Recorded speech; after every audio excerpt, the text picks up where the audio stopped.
원래 가을 하늘이 되면 굉장히 좀 파랗고 청명해지잖아요. 그렇죠? 그걸 보면서 아 이제 가을이 오는구나라는 느낌이 들었습니다. 그런데 또 유난히 그렇게 파랬던 게 옆 동네 일본에 태풍이 지나가기 때문이라고 해요. 태풍이 지나가면서 모든 것을 이렇게 슉 다 빨아들여 가지고 세상에 일본은 800mm가 왔더라고요. 비가. 사진을 한번 보시면은 지하철이 제 지하철인데 네, 완전히 저렇게 아주 그냥 수족관이 됐다고. 네, 그래서 저렇게까지 돼서 지금 6명이 사망하고 1명이 실종되었다고 했나요? 그리고 이제 계속해서 피해가 엄청나다고 이제 합니다. 한쪽은 날씨가 좋은데 또 한쪽은 이렇게 태풍이 휘몰아치고 같은 하늘 아래에서도 행복과 불행은 늘 공존한다라는 말이 그 법칙이 정말 맞는 것 같습니다.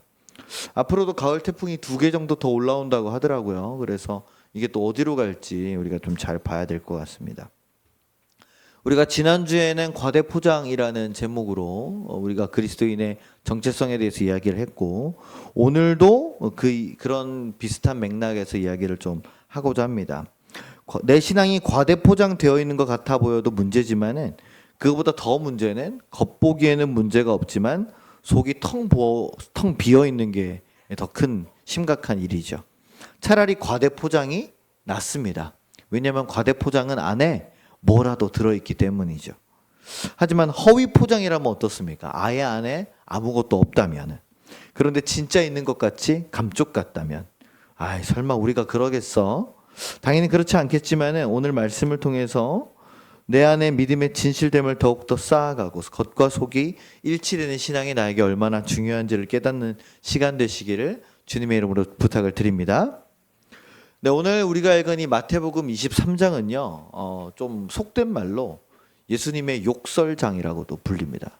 왜냐하면 여기에는 예수님께서 아주 강력하게 이 서기관들과 바리새인들을 책망하시면서 그들의 위선과 잘못을 지적하시는 내용들이 나와요.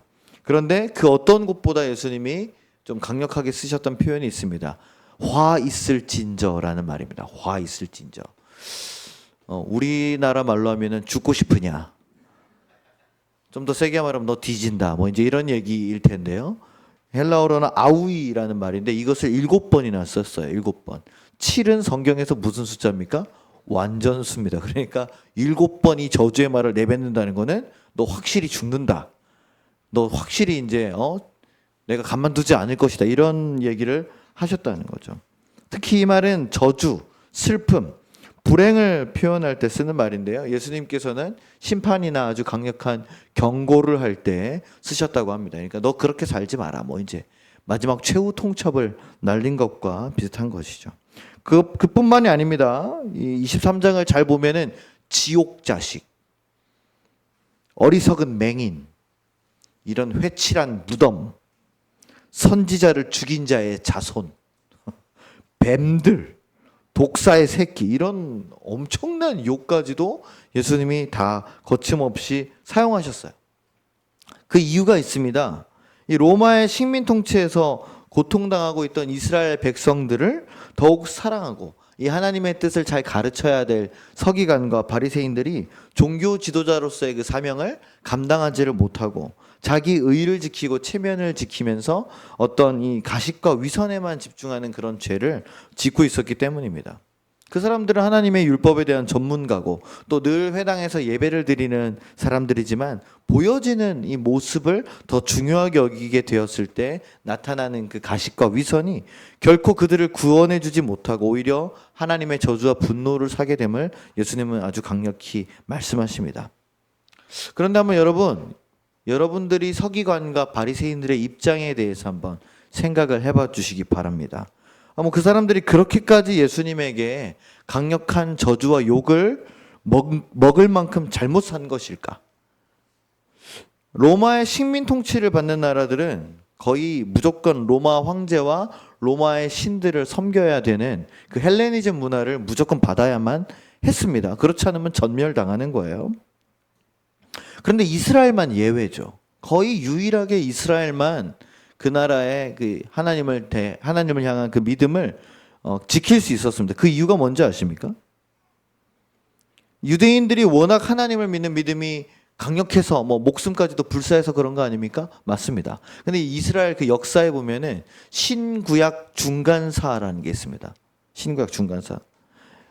먼저 이 이스라엘이 알렉산더 대왕이 이제 정복하면서 그 전에 뭐 이제 페르시아 이런 나라한테 다 망했잖아요. 그죠? 아수르 페르시아한테 망하고 그 페르시아가 누구한테 망합니까? 알렉산더한테 망하게 되죠. 그러면서 이제 이스라엘에 들어오게 되는데 요때 이스라엘을 정복하면서 예루살렘 성전에다가 이 헬레니즘 문화에서 여기가 너희가 하나님 모시는 성전이야? 그럼 우리 최고 신을 놔야지. 그러면서 뭘 세우냐면 제우스 신상을 세우게 됩니다. 거기다가. 그리고 거기서 이제 그 제우스 섬기는 뭐 무희들 이런 사람들 온갖 음란한 짓들 하고 이스라엘 백성들이 절대 먹지 않는 돼지. 부정한 짐승이잖아요. 우린 너무 좋아하는 돼지. 그 단어에 너무 민감하게 생각하지 말기를 바랍니다. 몇 분들 계시는데 저를 그렇게 이렇게 무섭게 쳐다보지 마시고 돼지가 부정한 음식이다 뭐 이런 얘기. 지금은 전혀 문제 없으니까요, 그렇죠? 네. 근데 그 돼지를 죽여가지고 피를 뿌리고 거기서 이제 불태우고 하는 그런 부정한 의식을 행하게 돼요. 어디서요? 예루살렘 성전에서. 이거는 굉장히 이스라엘 백성들을 모욕하는 아주 모욕하는 일인 거죠. 그래서 유대인들 중에 마타티아스라는 사람이 이제 일어나게 됩니다. 거의 이제 독립군 리더 같은 사람인 거죠. 그래서 이 사람이 일어나가지고 야, 이대로 둘 수 없다. 이것들이랑 싸우자. 그래서 로마 관리들을 죽이고 반란을 일으키게 돼요. 이것이 이게 우리가 얘기하는 마카베오 혁명이라는 겁니다. 그래서 이제 그 실권을 잡았어요. 다 몰아내고 심지어. 그런데 그 다음에 자기들끼리 싸우고 뭐 하다가 다시 로마가 쳐들어옵니다. 폼페이우스 장군이라는 사람이. 그때 이제 예루살렘이 다시 한번 정복당하면서 이 로마가 얘네는 건들지 말자. 얘네 건들면은 쿠데타까지 일으켜서 난리를 치니까 일단 얘네들은 그냥 하나님을 믿는 거 예루살렘 성전 건드리지 말자. 이런 게 잡혀진 거예요. 그러니까 어떻게 보면 이 종교 지도자들이나 그들의 조상이 목숨 걸고 독립투사처럼 싸우면서 지켜왔던 그 목숨을 걸고 지켜왔던 그 정신이 누구한테 있어요? 이 서기관과 바리새인들과 뭐 사두개인, 종교 지도자들한테 이게 전승이 된 거죠. 그러니까 이 사람들은 굉장한 그 자부심이 있었습니다. 우리가 로마의 속국이지만 그러나 우리가 이것을 유지해왔다. 우리 조상들이. 그리고 지금까지도 내가 지키고 있다. 그러한 엄청난 자부심이 있기 때문에 오히려 칭찬받아야 되는 그런 일인 거죠. 그리고 이 사람들도 이 서기관과 바리새인들도 처음부터 이렇게 가식과 위선으로 가득했던 것은 아니었을 거라고 생각해요. 사람이 어떻게 처음부터 그럽니까? 다 처음에는 다 좋은 마음 가지고 다 뭐 사업도 좋게 시작하고 그죠? 뭐 이제 뭐 목사님들도 그렇고 다 사람들이 처음 마음은 다 좋은 의도를 가지고 같이 잘해보려고 이렇게 시작을 합니다. 그렇죠? 이 사람들도 어려운 환경 가운데서도 이스라엘 민족이 그들을 구원할 메시아 그리스도를 기다리는 그 신앙이 있었거든요. 그러니까 그걸 기다리면서 로마의 압제를 버틸 수 있도록 하나님을 바라보고 그 믿음을 잃지 않게 얼마나 힘든 노력을 했겠어요. 누가요? 서기관과 바리새인들이. 왜? 서민들이 믿음을 잃어버리고 나라를 잃어버리고 아무런 희망이 없이 실망과 절망과 슬픔 가운데 살고 있기 때문에 그들이 이 절망 같은 세상에서 살아남기 위해서는 계속해서 하나님의 믿음을 가르치는 수밖에 없어요.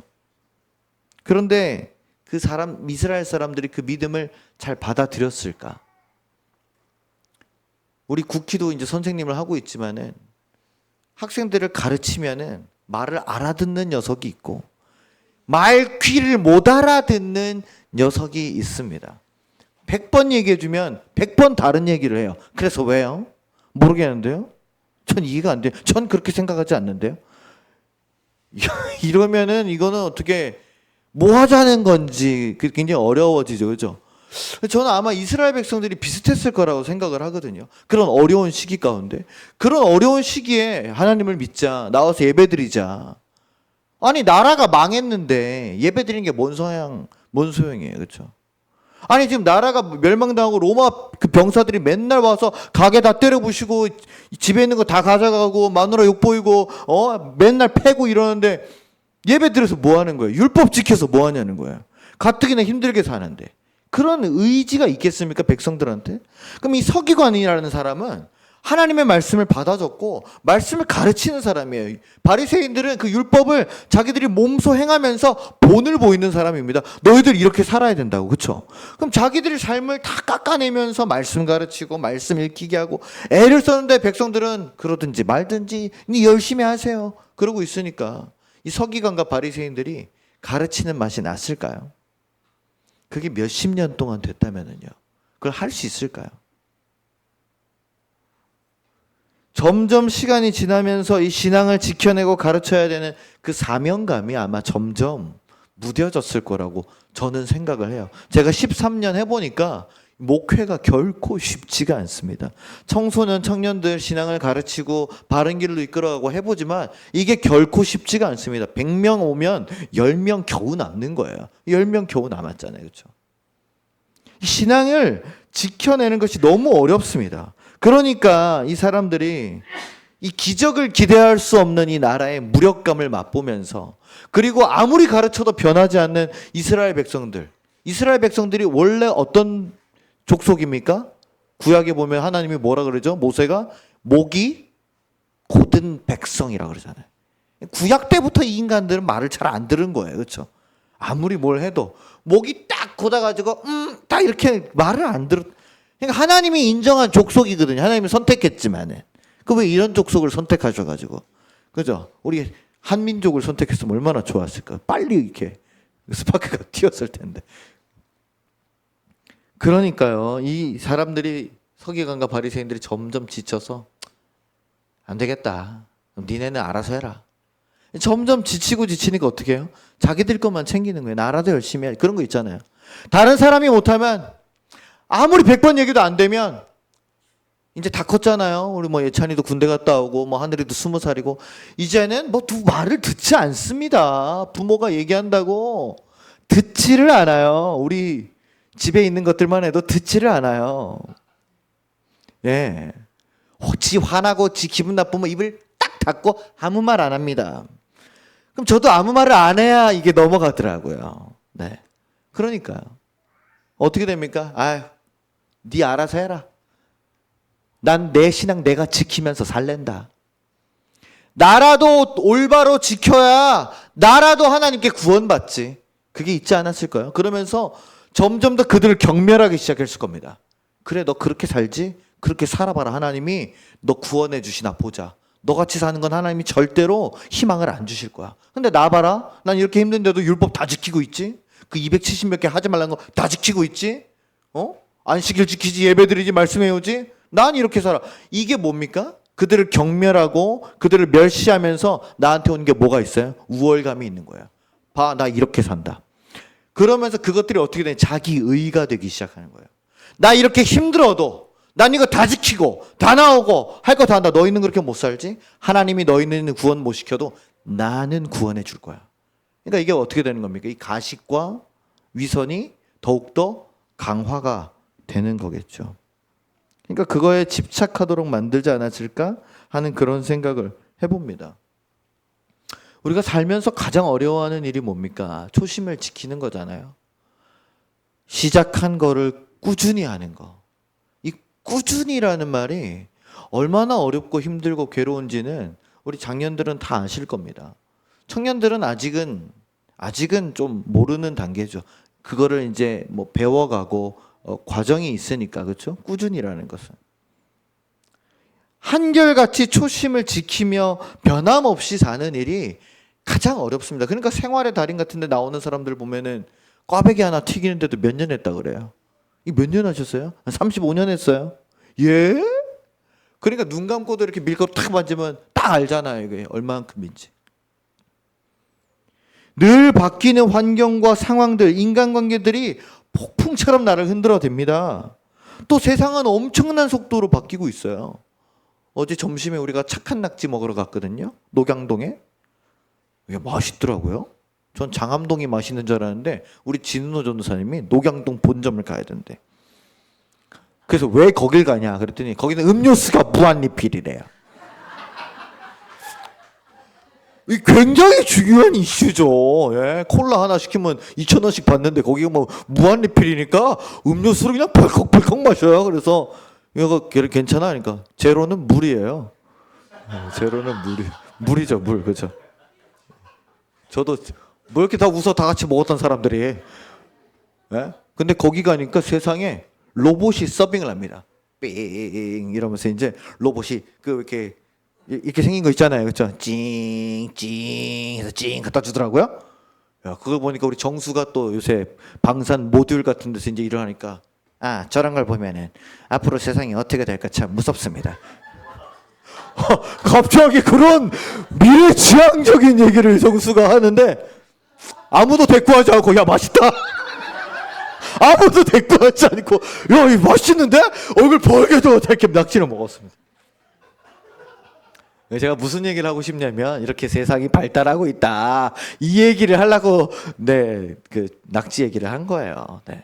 어쨌든 뭡니까 이 세상이 정수 말처럼 어떻게 바뀔지 몰라요, 그렇죠? 지금은 걔가 이제 이렇게 바퀴로 다니지만 나중에는 팔도 생겨가지고 저한테 주십시오 받아가지고 여기 놓으십시오 감사합니다 이러고 갈 거 아니에요, 걔가 말도 하고 그렇죠? 지금도 이제 눈이 깜빡깜빡하면서 웃잖아요.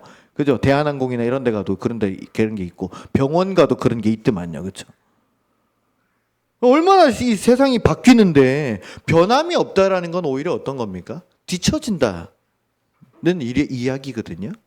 변함이 없다라는 건 뭐냐면 노력을 안 한다. 촌스럽다. 뒤처진다. 시대에 역행하는 일이다. 이렇게 우리는 받아들여집니다. 그리고 분명히 맞는 말이기는 해요. 변함없이 지켜내는 것만이 능사는 아니죠. 그래서 가랑비에 옷 젖듯이 우리는 누구나 다 변해갑니다. 이건 이래서 변할 수밖에 없고 저건 저래서 상황이 달라졌고 그때그때 맞게 살아야 되기 때문에 변하는 게 당연합니다. 그런데 교회는 다녀야 돼요. 그리고 신앙은 지켜야 되겠습니다. 그러니까 다른 것들은 내 삶의 모든 것들이 다 변해요.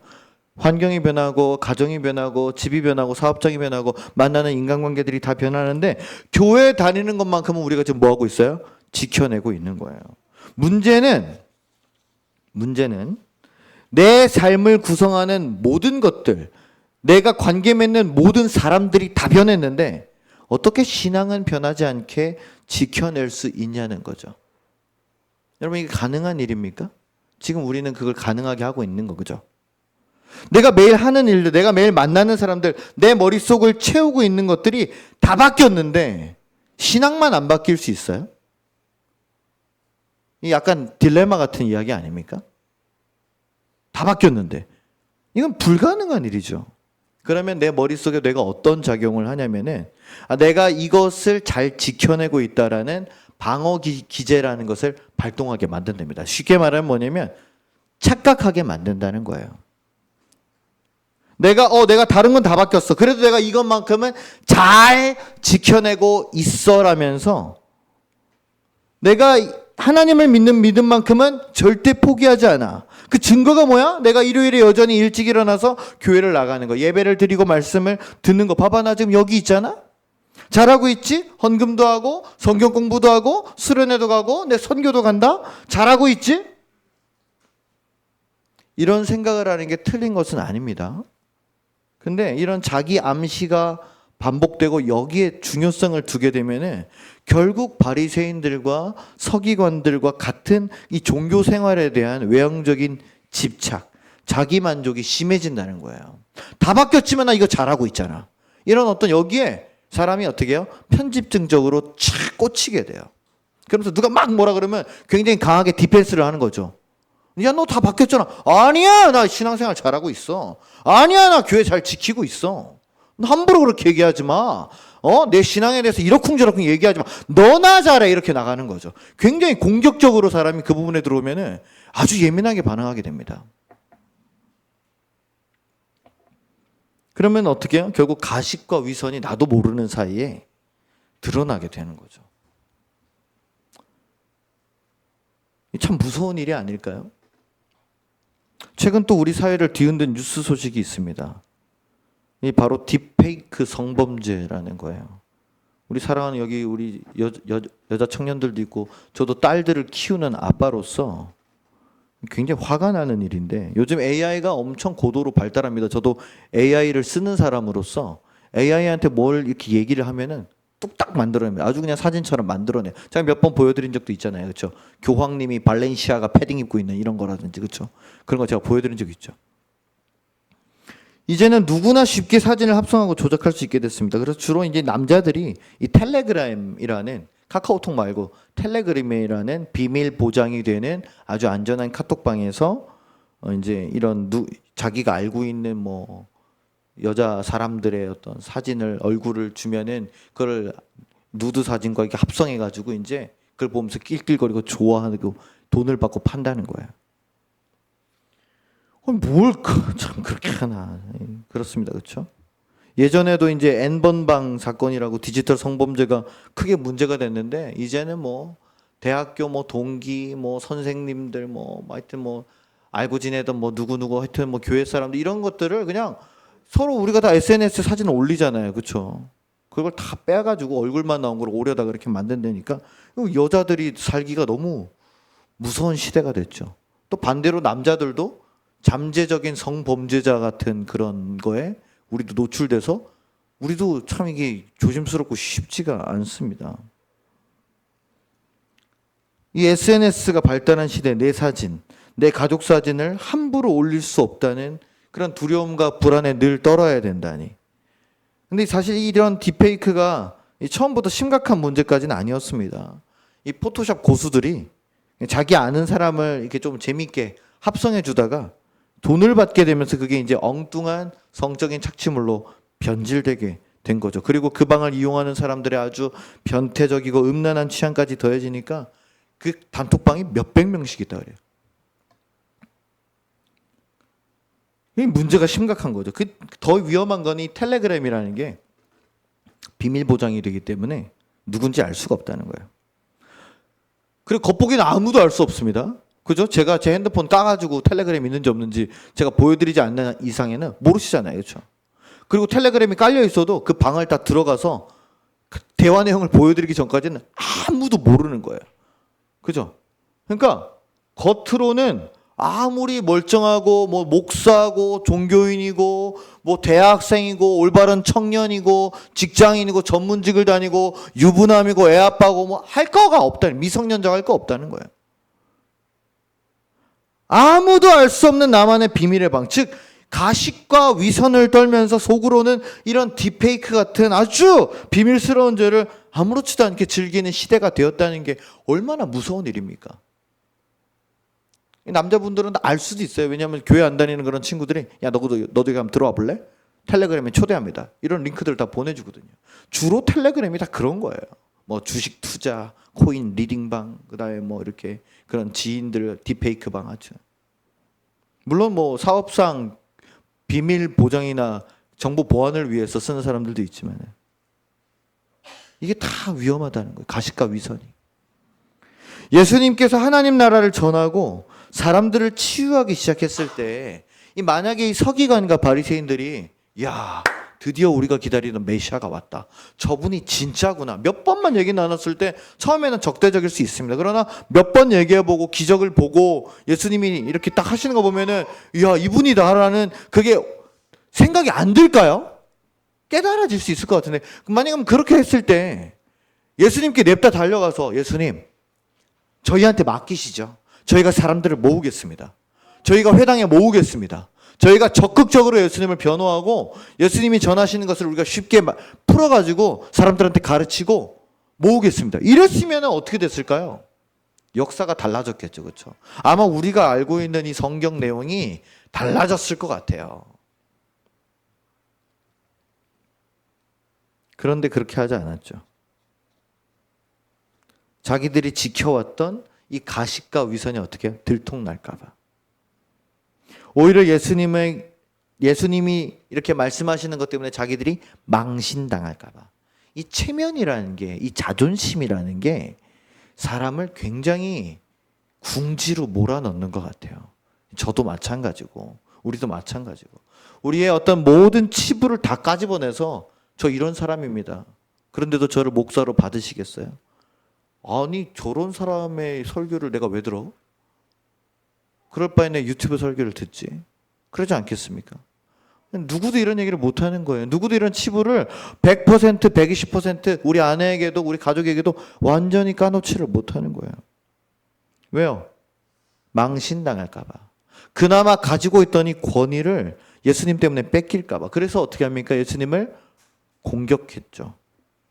그러니 예수님이 오죽 실망했을까요? 예수님이 딱 왔을 때 그 바리새인들과 서기관들 보고 요 친구들이 좀 나를 도와주면 좋겠다라는 그런 어떤 인간적인 일말의 기대가 아예 없었을까요? 아니 뭐 귀신 들린 사람도 고치고 병자들도 고치고 뭐 이방인들도 고쳐주는데 서기관과 바리새인들이 다가오면은 아무리 그 사람들이 이상한 사람들이라도 예수님이 한 번은 그래도 저 중에 괜찮은 사람이 있지 않을까? 니고데모 같이. 그럴 수도 있잖아요. 그렇죠? 그런데 그들이 그렇게 하고 있으니 얼마나 실망했을까? 아니 어떻게 너희들이 그럴 수 있느냐? 아니 하나님의 말씀을 가장 잘 알고 가장 가까이에 있는 너희들이 어떻게 이 모양으로 살 수 있냐는 거예요. 아니 구약에서 그렇게 많이 예언된 그리스도가 메시아가 나다. 내가 하나님의 아들이고 인자다. 내가 약속한 그인이라. 그런데 어떻게 이렇게 나를 몰라보고 진상을 떠는 거야? 어쩌면 예수님이 가장 기대했을지도 모르는 사람들이 이들이었을 텐데 그들은 예수님의 기대에 전혀 부응을 하지 못했다는 거죠. 그러니 예수님이 화가 안 나겠습니까? 화가 나고 나니까 23장에서 이렇게 아주 콤보로 욕을 그냥 다다다다다다닥 하고 있는 거 아닙니까? 오늘 말씀을 보십시오. 뭐라고 했습니까? 회칠한 무덤이다. 회칠한 무덤. 겉은 번지르르하지만 속에는 시체가 썩고 뼈들만 놓여져 있는 생명은 찾아볼 수도 없고 오직 죽음만 가득한 무덤 같다는 거죠. 겉으로는 사람들한테 옳게 보이지만 안으로는 불법이 가득하다고 말이죠. 하나님의 말씀을 늘 외우고 늘 예배드리는 서기관과 바리새인들이 말입니다. 예수님께 이런 저주를 듣고 있는 이 바리새인과 서기관들이 만약에 저와 여러분이라고 생각을 한다면 어떻겠습니까? 나 왜? 갑자기 왜 나한테 왜 그러세요? 나 잘하고 있는데? 우선 서운함과 억울함이 들겠죠. 아니 지금도 열심히 나름 최선을 다하고 있는데 왜 나한테 뭐라 그러시냐고 말이죠. 아니 예수님 예배도 안 드리고 제대로 신앙생활도 안 하고 아예 예수님을 모르는 사람한테 그런 사람들을 혼내셔야죠. 저희한테 이러시는 건 아니지 않습니까? 억울할 거예요. 내가 뭐가 부족해요? 근데 조금 전에 예수님이 왜 서기관과 바리새인들에게 화가 났다고 그러셨죠? 누구보다 하나님의 말씀을 잘 알고 예배드리는 그 사람들의 잘못이 뭐였어요? 가식과 위선이었어요. 하나님의 사랑을 전하고 실천하는 일, 고난과 절망에 빠져 있는 사람들을 찾아가서 품어주고 일으키는 일들을 더 이상 하지 않았기 때문이에요. 예수님 했어요. 저희가 그 전에 몇십 년 동안 해봤어요. 근데 이 백성은 희망이 없어요. 죽다 깨어나도 돌아서질 않아요. 저 사람들은 포기하셔야 됩니다. 그냥 손절하시는 게 나아요. 포기하세요. 저 사람은 그냥 아무리 100번 얘기해도 예배 안 나오고요. 정신 안 차리고요. 생활이 바뀌질 않아요. 맨날 말로만 예. 안 바뀝니다. 안 된다는 거예요. 해봤다는 거죠.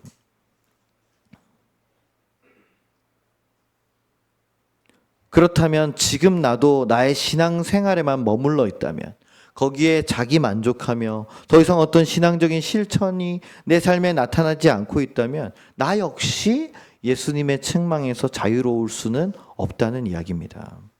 지금 나의 신앙의 모습이 진짜 모습이 예수님 보기에 부끄러울 수 있다는 뜻이죠.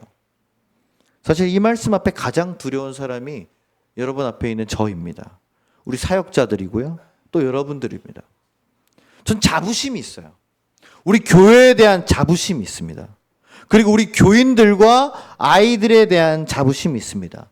그동안 어떻게 교회를 지켜왔고 그동안 말도 안 되는 엄청난 일들을 우리가 어떻게 감당해왔고 그리고 앞으로도 계속해서 그 하나님의 놀라운 일들이 멈춰져 있지 않고 계속해서 일어나고 있다는 그 자부심이 있어요. 그런데 예수님이 오늘 오셔서 저와 여러분들의 속을 들여다보시고는 고개를 저으시고 혀를 차면서 그걸로도 모자라가지고 얼굴 표정이 굳고 분노로 떨리는 목소리로 이 회칠한 무덤 같은 자들아 라고 소리친다면 얼마나 충격받겠습니까? 제가 지금까지 살면서 가장 잘했다고 생각하는 일이 이 하늘샘 교회에서 여러분들과 목회하고 있는 이 시간인 줄로 믿습니다. 할렐루야. 아니 진짜예요. 할렐루야. 아니 진짜예요. 이제 가식이 아니라 진짜예요. 할렐루야. 네. 그리고 여러분들도 가장 잘했다고 생각하는 일이 바로 이 하늘샘에서 신앙생활하는 시간인 줄로 믿습니다. 할렐루야. 최정수의 눈을 피해. 할렐루야. 네, 맞습니다.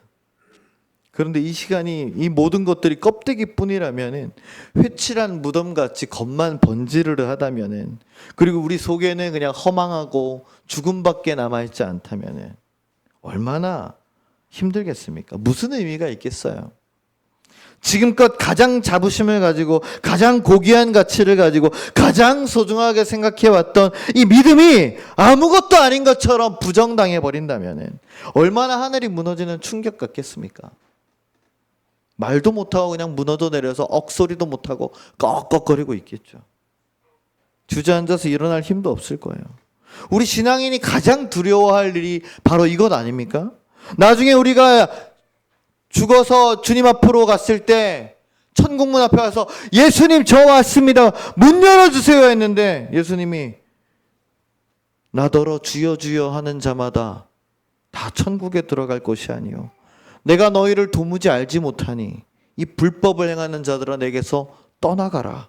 마태복음 7장 21절 23절의 말씀을 내가 듣게 된다면 이건 너무나 너무 힘든 일일 것 같아요. 우리가 이런 상태가 돼서는 절대로 안 되겠습니다. 그래서 예수님은 회칠한 무덤같이 되지 않기 위한 그 방법을 알려주세요. 오늘 말씀 26절 제일 처음을 한번 보실까요? 뭐라고 써 있습니까? 이렇게 써 있습니다. 너는 먼저 어떻게 해요? 안을 깨끗이 하라. 그리하면 겉도 깨끗하리라. 이거 어려운 거 아니죠. 우리가 너무나 잘 알고 있는 아주 기본 중에 기본. 그죠? 그런 말이 있습니다. 방 청소를 안 하는 사람은 자기 사업을 일으킬 수 없다. 내 주변에 있는 5명의 평균이 나의 모습이다. 내 주변에 있는 5명의 평균이 나의 모습이래. 내가 아침에 일어나서 가장 먼저 하는 일이 내 인생을 결정하는 일이다. 뭐 이런 거 다 똑같은 말 아닙니까? 안을 깨끗이 해야 겉도 깨끗해진다. 당연하죠. 겉으로 나타나는 말과 행동이 중요합니다. 표정과 옷차림 중요합니다. 제가 오늘 9월이라서 넥타이를 했어요. 다시 8월 동안 7, 8월 동안 안 죽겠네. 힘드니까 갑자기 목이 막 맥히는 것 같고. 근데 이게 괜찮죠. 넥타이 하니까 더 단정해 보이고 그렇죠. 네, 머리만 좀 길어서 이제 이번 주에 자르기만 하면 괜찮아요. 이제 네, 샵도 예약해 놨어요. 나 이제 염색도 하고 이렇게 예쁘게 하려고. 중요합니다. 근데 가장 중요한 건 뭐예요? 내 안을 깨끗이 중요하게 만드는 일인 거죠. 어제 교회를 장년들이 청소해 주셨어요. 세상에 장년들이 교회를 청소할 때마다 교회가 빛이 납니다. 반짝반짝. 할렐루야.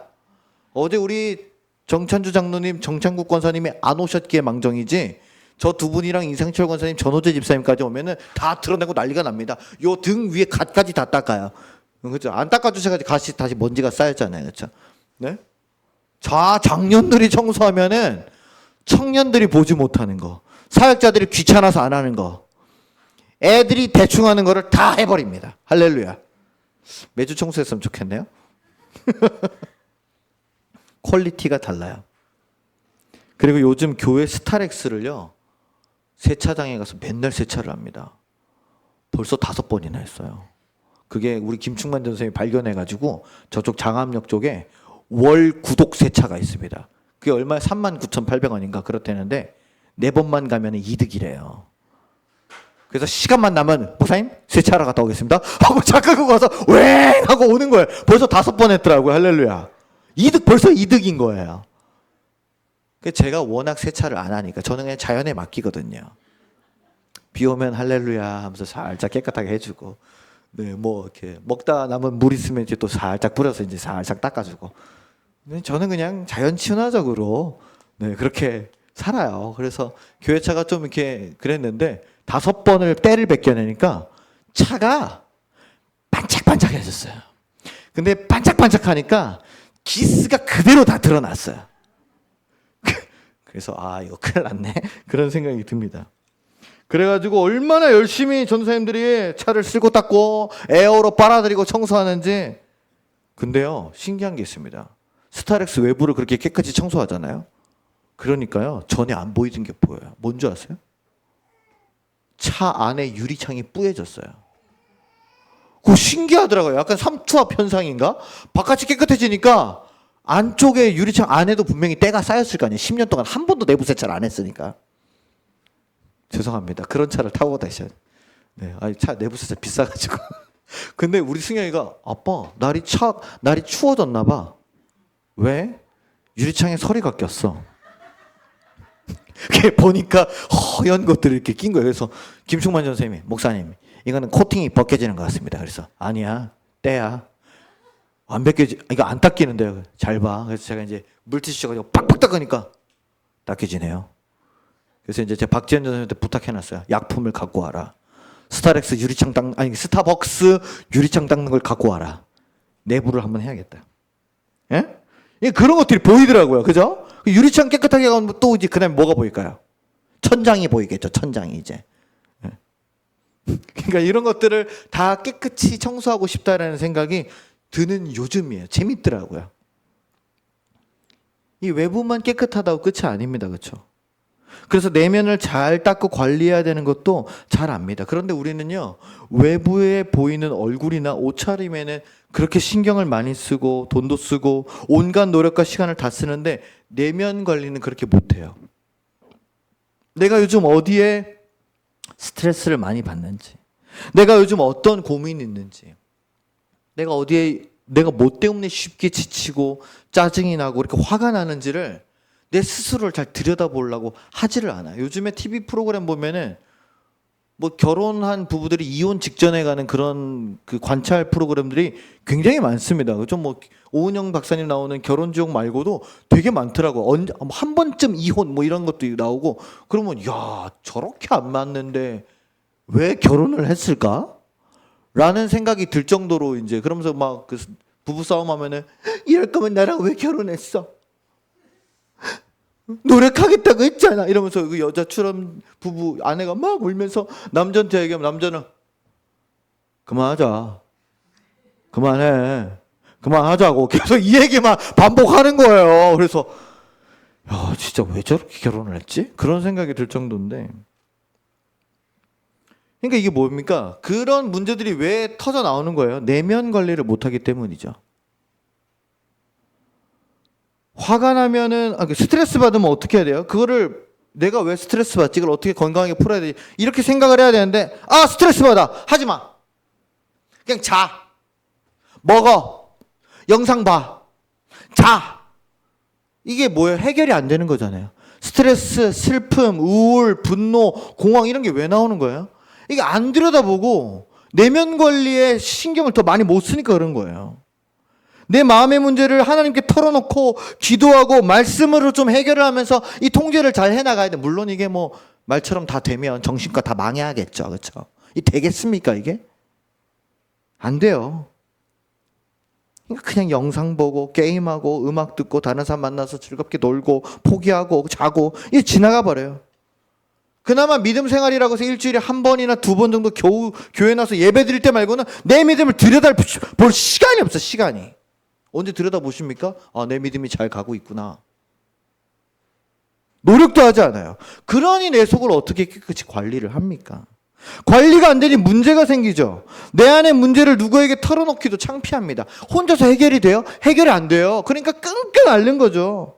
문제가 더 심각해져. 그러면서 자꾸만 나 괜찮아요? 아무 문제 없어요? 찬양 막 열심히 하고 예배 드리면서 교회에서 할렐루야 지우지역 이쁘다 하고 가고. 근데 속은 어때요? 속은 안 그렇다는 거죠. 나중에 이 가식과 위선이 심해지면은 내가 어찌할 수 없는 지경에까지 이르게 됩니다. 그래서 내 신앙이 마치 회칠한 무덤처럼 되지 않기 위해서 내가 하나님께 나오는 이 예배 시간만큼은 나의 내면을 깨끗이 청소하는 믿음의 습관을 들여야 될 줄로 믿습니다. 우리 특별히 청소하시는 우리 사역자들 많으신데 깨끗이 청소를 해야 될 줄로 믿습니다. 할렐루야. 습관적으로 내가 나오는데 그치는 게 아니라 찬양을 부를 때도, 기도를 할 때도, 말씀을 들을 때도 특히 나에게 주시는 이 하나님의 사랑의 잔소리가 뭔가, 하나님께서 맨날 우쭈쭈 해주시지 않아요. 그런 신앙은 발전이 없습니다. 내가 안일하게 생각하고 그냥 지나쳤던 부분 다시 한번 들여다보고 치워야 될 죄가 한 톨만큼이라도 남아있다면 얼른 이 예배 시간에 하나님이 보시는 앞에서 쓰레기통에 갖다가 버리시길 바랍니다. 할렐루야. 우리가 예배 시간에 다 이렇게 쓰레기통을 갖고 나와요. 슬프고 외롭고 괴롭고 이런 것들 다 갖고 나서 여기 딱 놓고 하나님 앞에 찬양하고 기도하고 말씀 받고 은혜 받은 걸 어떻게? 쓰레기통에 다시 놓고 그 쓰레기통을 안고 가는 거예요. 그래놓고 힘들다고 냄새 난다고 그러는. 여러분 그렇게 살면 안 되지 않겠습니까? 십자가 앞에다 다 이렇게 분리수거 하셔야 돼요. 슬픔, 분노, 죄 이런 것들 다 놓으시고 오늘 돌아가실 때는 우리가 깨끗이 돌아가야 될 줄로 믿습니다. 할렐루야. 그래야 새롭게 하나님 앞에 결심하고 은혜로 채워지는 시간이 이 예배 시간이 될 줄로 믿으시기를 주님의 이름으로 부탁을 드립니다. 얼마 전에 연희동에서 싱크홀 사건 난 거 보셨어요? 저는 무슨 영화 보는 줄 알았잖아요. 그렇죠? 이 주보 보시죠. 이거. 이 사진이 진짜 있는 사진이에요. 그렇죠? 주보에 있는 사진이. 이 사진 봐. 저 차가 빠지는 영상 보셨어요? 쫄렁 가다가 혹 하고 바로 빠지더라고요. 그냥 아무렇지도 않게 가다가 훅 하고 빠졌어요. 저렇게 그대로 테트리스 하듯이 들어갔더라고요. 야, 저게 왜 그렇게 됐을까요? 다행히 사람은 많이 안 다쳤다고 그랬는데 이 싱크홀이 갑자기 확 하고 일어나진 않았습니다. 전조 증상이 있더라고요. 그 전에 보면은 차들이 여기를 지나가는데 울렁울렁 이러고 지나갑니다. 울렁울렁 울렁울렁 몇 분 전까지 그렇게 지나가다가 요 차가 지나가는데 콕 하고 자빠진 거예요. 그리고 주변에 무슨 공사를 하고 있었고. 오늘 카메라가 문제가 많네요. 여러분, 이 사건이 우리에게 주는 교훈이 있습니다. 회칠한 무덤같이 돼서 예수님께 심한 저주와 책망을 듣는 일은 갑자기 일어나는 일은 아니라는 거예요. 에이, 괜찮겠지. 난 잘하고 있지. 이 정도면 뭐 어때? 라는 나의 착각과 교만과 자기 만족이 계속 쌓이게 되면서 나도 모르게 내 속을 텅 비게 만들고 아무것도 없도록 큰 구멍이 뻥 나서 다 빠져나가게 만들고 있다는 사실을 내가 빨리 알아차려야 됩니다. 이 일은 목사나 전도사나 직분자나 평신도나 누구 할 것 없이 누구에게나 갑자기 일어나는 일입니다. 언제든지 일어날 수 있어요. 그래서 신앙의 힘은 내면에서 나오기 때문에 내 스스로 이 내면을 믿음으로 늘 관리하는 노력을 게을리하지 않아야 버티고 지켜낼 수 있는 힘이 길러집니다. 지금까지 우리는 잘해왔다고 자부합니다. 그러나 여기에 만족하고 머물러 있어서는 안 되겠습니다. 가장 잘하고 있을 때가 가장 정신을 바짝 차려야 될 때입니다. 하나님 앞에 더 헌신하고 쓰임받을 수 있는데 멈춰 있다면 그건 하나님이 기뻐하시는 일이 아니에요. 우리 이제 다시 움직이길 원합니다. 내 안의 믿음을 깨끗이 청소하고 잘 관리하고 외적으로도 예배를 드리는 일과 내가 할 수 있는 교회의 봉사에 기꺼이 참여하면서 또한 우리가 과대포장된 그리스도인, 회칠한 무덤과 같은 그리스도인, 무늬만 그리스도인이 아니라 참 진실된 그리스도인, 생명이 넘치는 그리스도인, 겉과 속이 똑같은 하늘샘 교인이라는 칭찬받는 저와 여러분들 되시기를 주님의 이름으로 간절히 축원합니다. 그 하늘을 보면서